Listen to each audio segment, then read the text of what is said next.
In the deep forests of New Jersey, there is a place where the trees grow too close together, where the ground turns soft, and where sound seems to disappear before it travels very far. Locals call it the Pine Barrens, a vast, empty stretch of wilderness that feels unfinished. And for centuries, people have told the same story about it. Something lives there. The earliest reports go back to the 1700s. Long before highways, long before cities reached the edges of the forest, farmers and travelers began describing strange encounters. Something moving between the trees at night. Too fast to follow. Too wrong to explain. They called it the Jersey Devil. At first, it sounded like superstition. A warning told around fires to keep children from wandering too far. But then the stories began to repeat independently. Different people, different towns. Same description. A creature with wings, like a bat stretched across the night sky. A horse-like or goat-like face. Hooves that strike the ground too heavily for something its size. And a scream that does not sound fully animal. Some accounts describe it as moving low through the trees, never fully landing, just gliding between branches and shadows.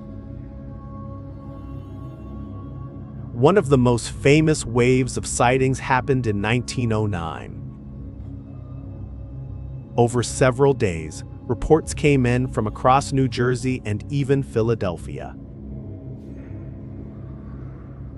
Factory workers, police officers, entire communities claimed to see something flying overhead at night.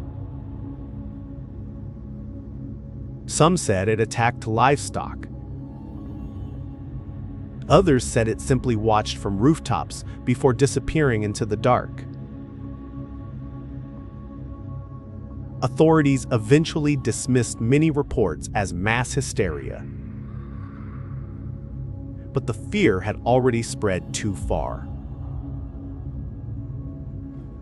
Even those who never saw it began to avoid the Pine Barrens at night. Because something about the forest felt different after sunset. Not just dark, but aware. Over time, the Jersey Devil became part of American folklore.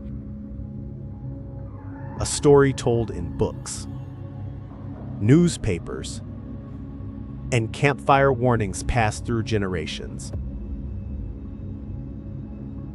But unlike many legends,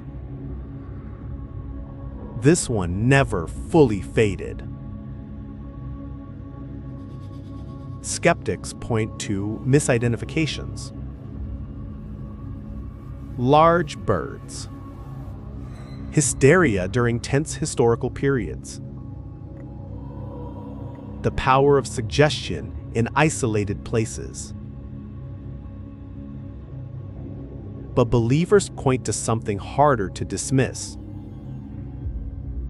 The consistency of descriptions across centuries. Always wings.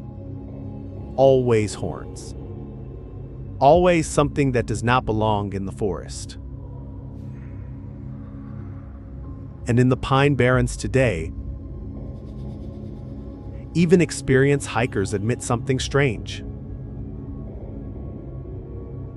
The deeper you go, the quieter it becomes.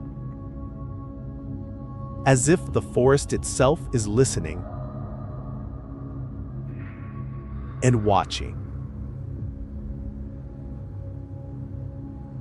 and waiting for something to move between the trees again.